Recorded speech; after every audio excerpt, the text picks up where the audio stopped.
In and of itself, those are pretty compelling requirements, but that will only ever get you to the bare minimum required for accessibility. So if it's purely a compliance argument I'm making for a business case, you will only ever do the bare minimum that you're required to do.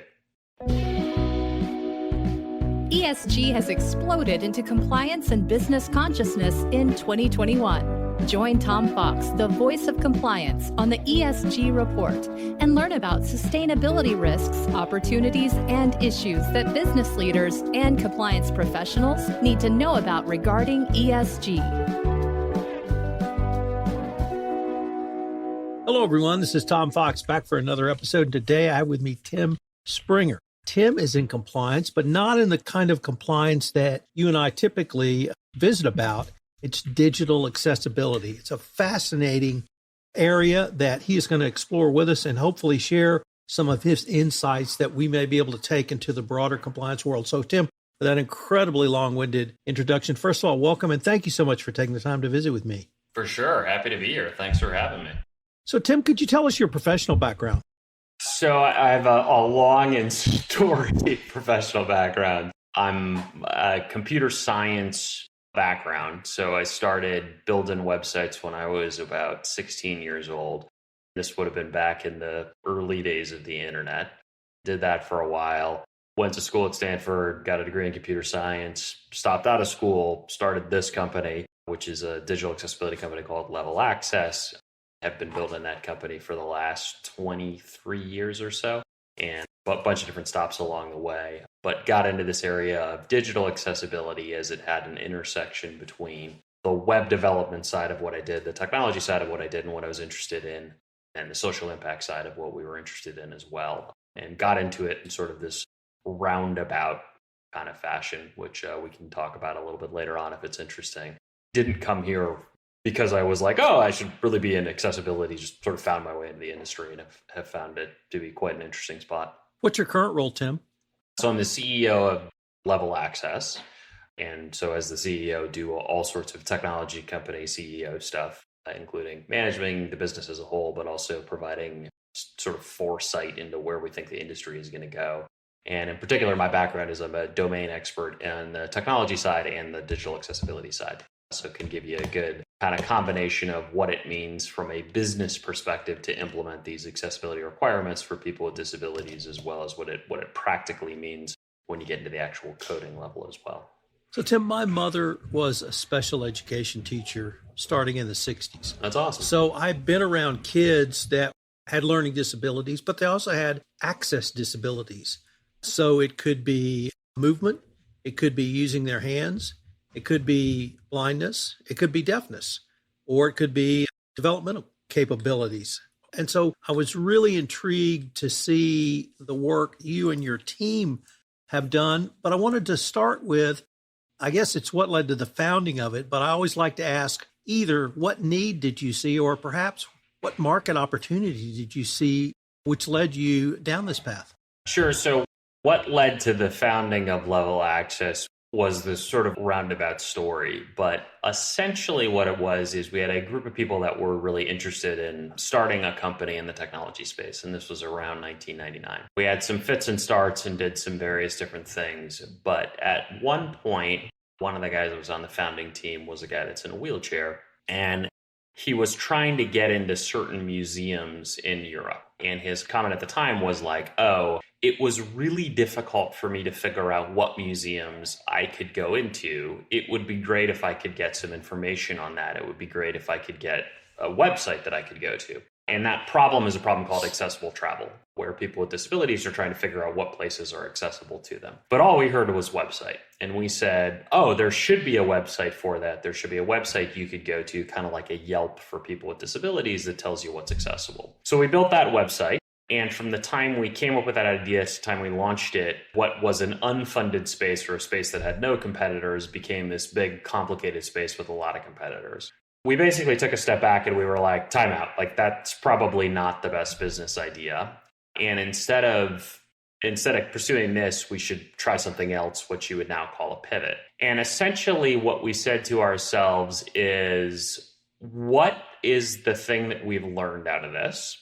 in addition to what we've learned out of this, what could we be really good at? And what we had learned was this concept that digital accessibility was tough. So we had made this one website accessible, and it was a big pain. And so our concept was, well, instead of making this one website accessible, maybe we could do something here. Maybe we could try to make all the sites accessible. And so that's where the idea for level access came from. This idea of, hey, it was difficult for us to make a site accessible. Why don't we try to make all of these sites accessible? And ultimately, that's what built the company out of. Why that was a good business idea is because there was a bunch of regulatory requirements at that time, something called Section 508 of the Rehabilitation Act. And so Section 508 requires the US federal government to buy stuff that's accessible. And so we were like, oh, there's a regulation. That means there's a good market here. Turns out that's not the case. And just because there's a regulation, if the regulation is not enforced, it's not actually a good market, something everyone is probably familiar with that's listening to this. So eventually it became basically not just how does digital accessibility work, but how does then enforcement work, and why is this an area that actually is a enforced requirement or an enforced law rather than just a law on the books? Tim, you articulated travel accessibility or accessibility. Could I maybe take a step back and ask you, what is digital accessibility? So the easiest way to think about digital accessibility is usability for people with disabilities. And so ultimately what we're trying to see is, can a person with a disability get the same benefit or get the same use of a system as a person without a disability? And that is ultimately a subjective measure that is specific to the individuals that are involved. How that is generally translated online is more like ADA for the internet.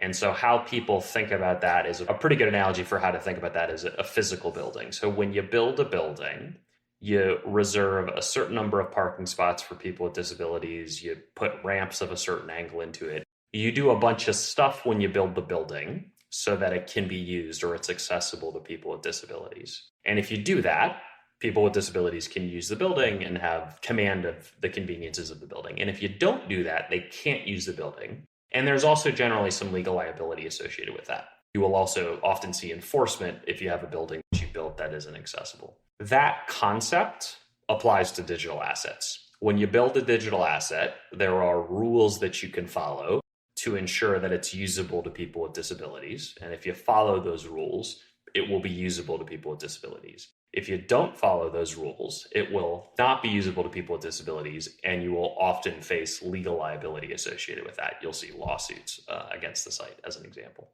The concept of digital accessibility, you've talked about the regulatory requirements around this, but I wanted to maybe change to the business case. Do you have those types of discussions with your clients or potential customers on the business case for digital accessibility? If so, is that something that can go as high as the board of director level? How do you make that business case? There's basically two big categories of reasons that organizations do this, is a better way to say that. And then there's probably some wrapping demographic trends that are interesting there as well. And so on one side of the equation, organizations tend to do this based on compulsory requirements. And there are two compulsory requirements that are generally drivers. One is legal requirements. And the way to think about that is, if you don't do this, you'll face a lawsuit. And the ADA here in the US is the most prominent example of that. And so the way to think about that is, there's a law that requires equivalent access for people with disabilities. And if you don't provide that equivalent access, people with disabilities have the right to pursue lawsuits against you. That's in the US domestic market. At the federal level, there are different laws at the state level. There are different laws outside of the US, but generally it's civil rights protections for people with disabilities. So that's one of the arguments from a compliance perspective to do it. Another way to look at the compliance requirements are actually what are called go-to-market requirements, which is to sell a given product, the product needs to be accessible. So as an example, your cell phone falls under a certain set of requirements called the 21st Century Communications and Video Accessibility Act, and it requires that aspects of that cell phone be accessible to people with disabilities to even be able to sell a cell phone in the market. It's a go-to-market requirement. If you don't conform to those requirements, you can't sell a cell phone. So those are the two legal requirements, or sort of compulsory requirements. Either there's legal liability you face if you don't make it accessible, or There are go-to-market requirements. You can't sell a product if it's not accessible. In and of itself, those are pretty compelling requirements, but that will only ever get you to the bare minimum required for accessibility. So if it's purely a compliance argument I'm making for a business case, you will only ever do the bare minimum that you're required to do. And so essentially what we've seen in recent years built on top of that are what we would consider inclusion arguments or inclusion requirements. And really the idea there is modern organizations have brand promises and sort of build their employee value propositions around diversity, equity, and inclusion. And accessibility is pretty clearly aligned with diversity, equity, and inclusion, particularly equity and inclusion. And so organizations, we would tell you, rightly want to be seen as implementing accessibility because it allows them to tell a good equity story. It allows them to tell a good inclusion story. And at the end of the day, this will sound Pollyanna-ish, they really do mostly want to do a good thing. People want to do this because it is good.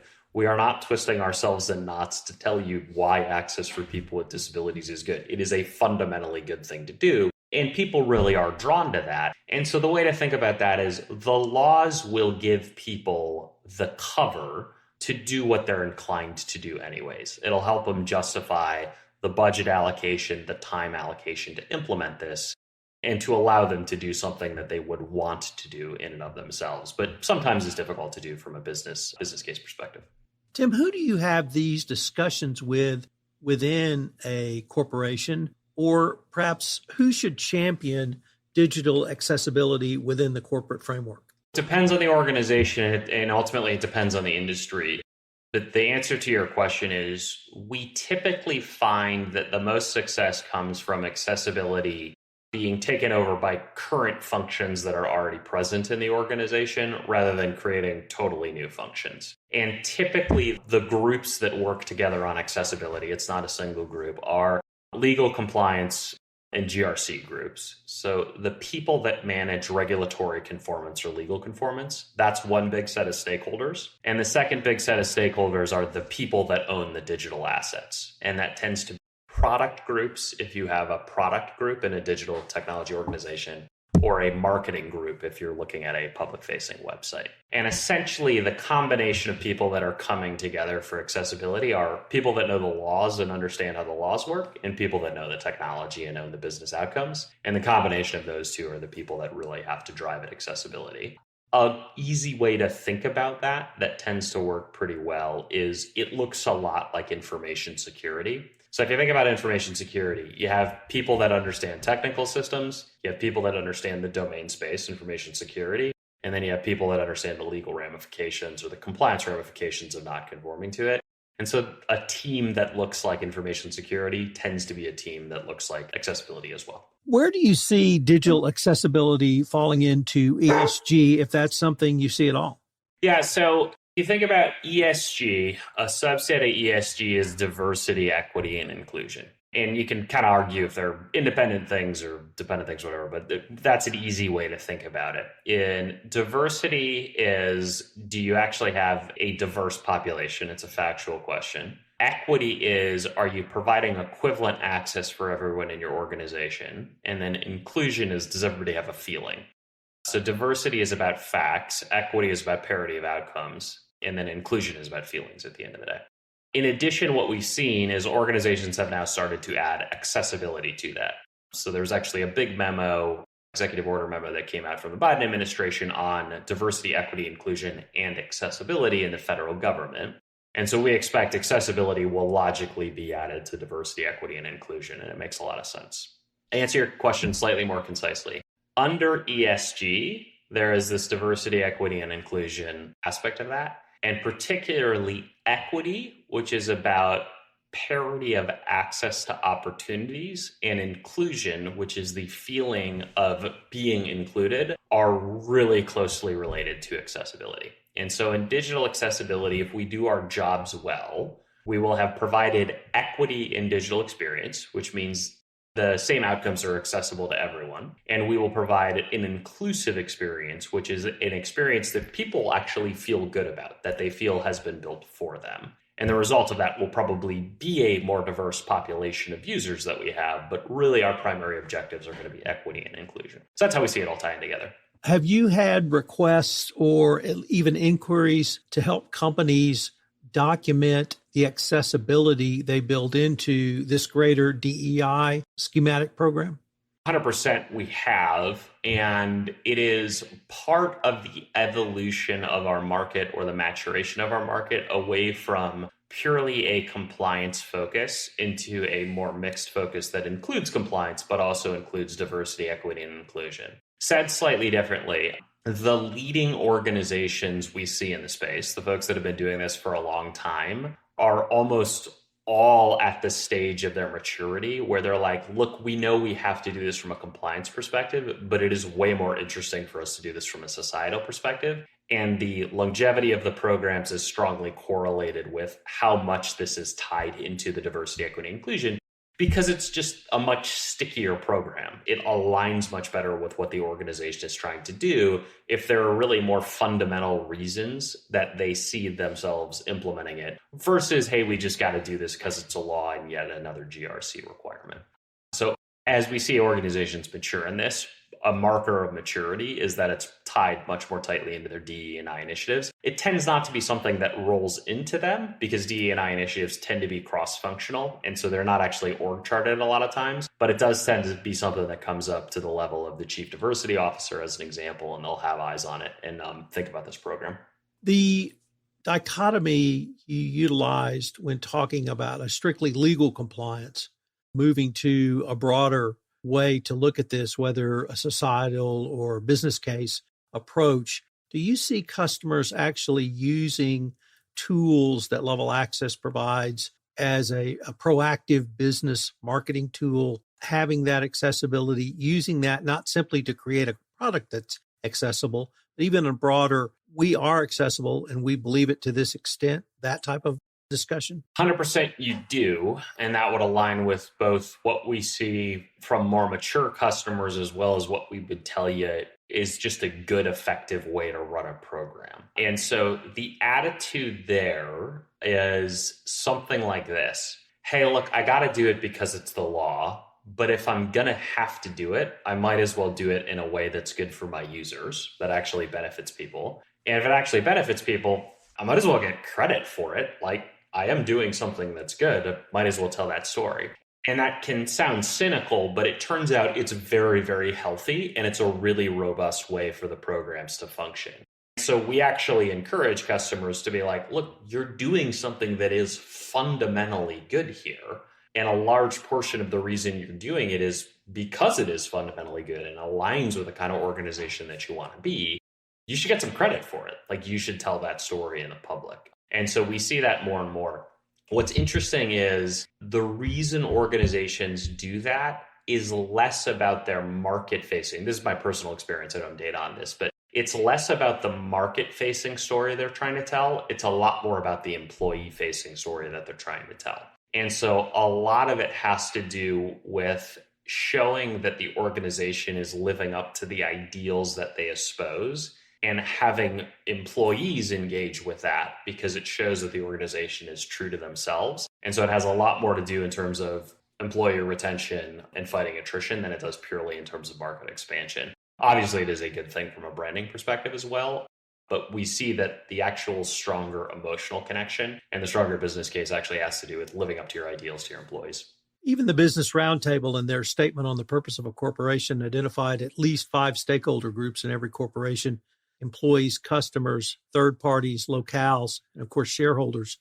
So it would certainly make logical sense that you could utilize not only the tools you're using, but the messages you want to create to communicate with various stakeholders in an organization in a positive manner like you're suggesting. I think that's 100% the case. This has the benefit of being a true story that is also a very positive story. So it's like we're not twisting ourselves in knots to figure out why this is a good thing that we're doing. So since we have the story, like, let's use it, let's get it out there. It's also tends to be a lot more relatable than people will often think. And that's just because the incidence rate of people with disabilities is much higher than most people expect, because the definition of disability is actually a lot broader than most people expect. And so it turns out that a lot more people have personal experience with disability than you would think. And it tends to be a very emotionally laden issue in the right way.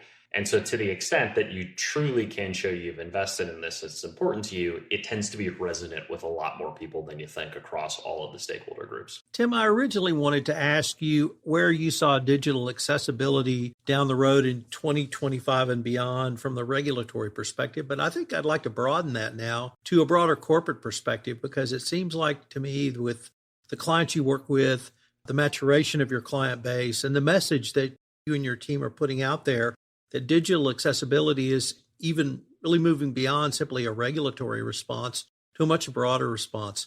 Would that be a fair assessment? That's my belief for sure. And I believe the market data supports that. My expectation is that digital accessibility will be one of the three core digital governance activities that organizations do. And so you have security, you have privacy, and you got accessibility. And that doesn't preclude other industry specific items that are there. But already we see those as being sort of the three big sets of requirements people think about when they think about digital governance. And so we expect that'll continue to be the case. The broader question then is, well, why is that the case? And so the answer to that is, first off, the legal environment as an underpinning environment on a global basis is there and will continue to firm up. A lot of that is actually driven by this UN treaty vehicle called the UN Convention on the Rights of People with Disabilities, which is it's like ratified by like 190 countries or so. The vast majority of the globe have ratified it. And so this treaty vehicle that the UN put forward almost 20 years ago at this point requires each member state to then go and pass laws like we have here in the US, like the ADA, and then roll those laws down through each of the countries, each of the member states. And so that will happen. Those will continue to be passed and go into enforcement over the next 5 to 20 years. So the legal framework will be there. And then the second is that the societal awareness, particularly of access issues, social justice issues, but what ultimately we would think about equity and inclusion issues at the end of the day, that's just drastically increased. And that's happening at a time when digital access is becoming the norm for most people working in an organization. So the forced digital transformation of COVID had the benefit of getting everybody aware of how important access to technology was.